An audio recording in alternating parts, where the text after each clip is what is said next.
gonna make containers, you need seasoned wood. You don't want huge cracks. It's okay if it has some small ones in it because you're not gonna go all the way to the bottom of this. You're just either gonna make a bowl. There's a lot of different ways you can do this. If you want this to function like a bottle, you would split it. We're not doing that today. And then you can either carve out or burn out sections of it. We're gonna burn it out because it helps, if the wood isn't dry, it helps dry it and it hardens the wood on the outside.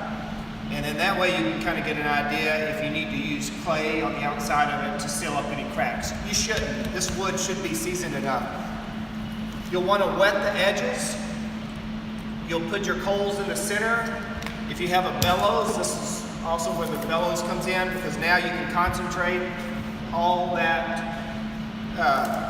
those coals in one area. We're going to partner up to do this, so we'll have 3 groups going today because you're going to need one person to kind of maintain the fire since we can't make big fires.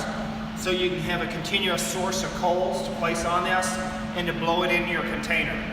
If the wood is soft enough, you can use a bow drill and just bow drill down into it and bore out little sections. The reason we're not using our knife is it'll dull our knife. And burning it in will be much better. If you use a bow drill, a lot of times a lot of those wood flakes will get down in these small cracks and help seal them up. Even your charcoal will get in there and help seal that up. But we're going to use this for next class when we get into primitive pottery. So this is going to take, it seems like a simple skill, but it's really valuable.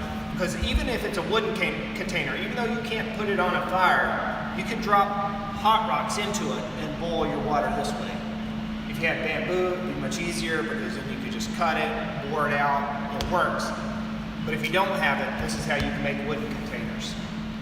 If you have access to huge chunks of cottonwood bark, you could just carve it out with a knife because it's such a soft wood. It makes making utensils, making containers really easy, but this wood is hard. This is ash, and you want a wood that won't poison you, obviously. So we wouldn't want to use cedar for this because it does have some resin in it. Pine has terpenes in it. We want to use stuff like oak. Anything that you can smoke with, you want to use for your container. So willow, apple, cherry, all of those woods, mesquite, hickory, that you would use to smoke meats, that's the one you want